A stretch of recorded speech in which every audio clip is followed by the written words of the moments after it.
Naku, lalo na hong nag-ini-init itong issue between Secretary Vince Dizon at saka Congressman Libiste. Kasi sinasangkot na ni Congressman Libiste na meron daw budget o insertion itong si Dizon kahit noong siya ay wala pa sa DPWS. Naku niya mga gunita, nasa BCDA ito nung araw. Pero meron daw nilagay na budget sa national budget. Parang insertion, naloko na. Kaya siyempre hindi ho magugustuhan ito nitong Congress, nitong Secretary Dizon. Kaya nga silang dalawa ang tila nagtatalo na. Pakinggan nyo itong report na ito. At nasa inyo na yon.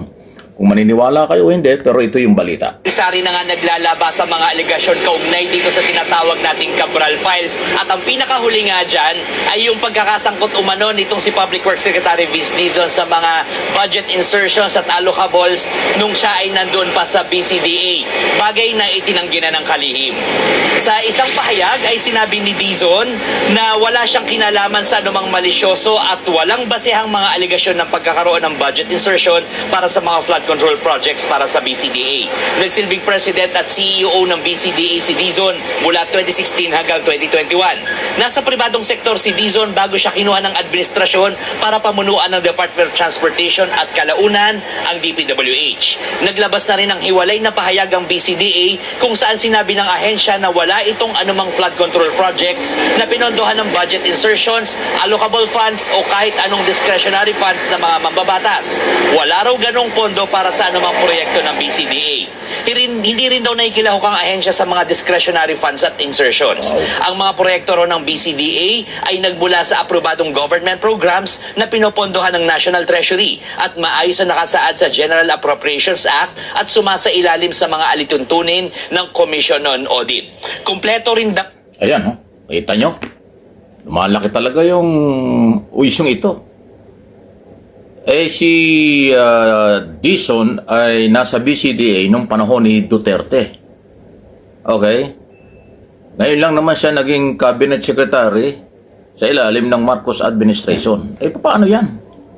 So itong mga expose, binabanggit ni Congressman Libiste, talagang controversial.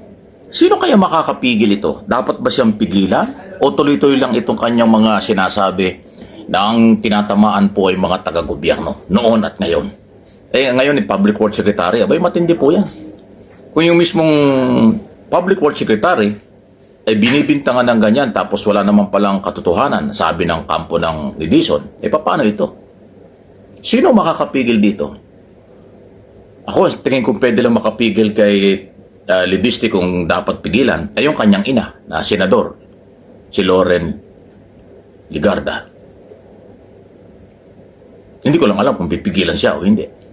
Hindi ko rin alam kung may go signal ang kanyang ina o wala. Pamilya yan So marami tayong malalaman, nasa atin na yon. Tayo ba'y maniniwala sa lahat ng sinasabi nitong congressman ng Batangas na si Libiste o hindi? Sa isang banda naman, kapag kahugan yan, so mayroong akusasyon, mayroong denial, ang taong bayan nagkakaroon ng mas malawak na impormasyon. Maniniwala na lang tayo kung sino ang nagsasalita at sino ang pinaparatangan conforme sa kanilang mga explanation.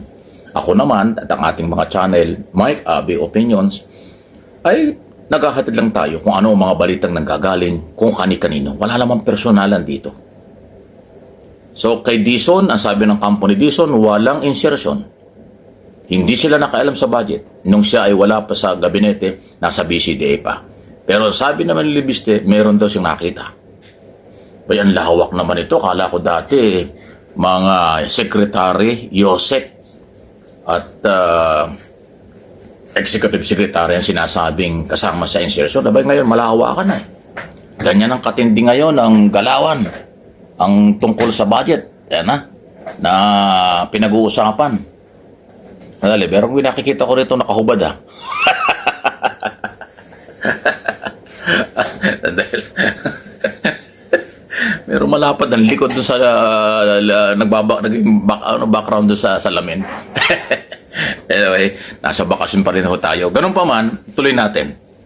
Itong issue na may kaugnayan sa mga paratang na ganito, masakit man, parang nagiging entertainment na rin. Masakit man, para bang nakakabutit na nalalaman natin kung sino ba ang pasaway, sino ang hindi. Ang problema, pera natin ang kanilang pinagtatalo-talunan at pinag-interesan eh. Kasi alam naman, basta nagka-interest ka sa pera, hindi lang sa proyekto yan. May pang-sariling bulsa yan, di ba? Pag may interest ka talaga. Hindi ko sinabing totoo lahat ng sinasabi ni Libiste. Ang sinasabi ko lang po, parang habang pinag-uusapan ito, lumalawak ang ating kaalaman. Tanggapin na rin natin for education itong nangyayaring ito. At least nakikilala natin ang matino o hindi. Nakikita natin kung saan pwedeng makarating ito. Pero ang ating apila, again, Mr. President, pasintabi na po, hindi ito pag-uutos. Ipatupad po ninyo ang batas. Kung ginawa niyo ito sa nakaraang mga taon, mula noong 2022 hanggang 2025, ngayong bagong taon, 2026, mas palakasin pa ninyo ang implementation ng ating batas laban sa graft in corruption. Plunder, korupsyon, anong mga corruption, bribery, at saka po yung malversation of public fund. Kasi dumadami. Noong mga nakaraang gobyerno, hindi lang sa Duterte administration, wala tayong ganitong naririnig na malawak ang insertion o singit ng budget. Ay alam naman natin, kung pwede tayo magsabi ng conclusion na pag ikaw ay nagsingit ng budget, meron kang business interest at sabihin natin meron din personal. Kasi bakit ka naman magsisingit ng pera kung wala kang interest, di ba? Interest na sa negosyo mo, interest na makakomisyon ka, negosyo pa rin. Di ba? Pero hindi ko nila lahat. Yung iba, maaaring nagamit ang pangalan, nagamit ang korporasyon o posisyon, pero liwanagin ninyo. Sige lang, Libiste, ilabas mo lahat. Total, nandiyan ka na rin Marami na rin galit sa'yo, marami rin natutuwa sa'yo. Ay di ilabas mo ng lahat. Para sa akin at sa ating lahat ng mga followers, subscribers at viewers, yun ang gusto, katotohanan.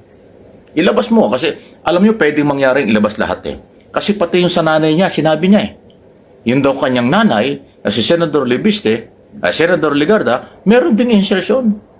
Pero sabi daw ng nanay niya, hindi daw niya alam. Kita mo? Kung in-expose nga yung sa nanay niya, yung pa kaya sa iba. Yan na yung ating warning. Batanggay yung dating nito si Libiste. At matapang ang dating, Isipin mo, ayun buti naalaala ko yun. Kaya yung lahat ng nandyan sa listahan at posibleng may kinalaman, nako, maghanda na kayo. Ma-expose yan. Ulitin ko, yung nanay nga niya, ini-expose niya, kayo pa kaya? Aba, kaabang-abang ito, Sige, bahala ng taong bayan, kayo kung saan kayo maniniwala. Sa nag-aakusa o sa mga inaakusahan. Pero huwag natin kalimutan, pera po natin lahat ito. Magka-interest tayo. Muli, Happy New Year po!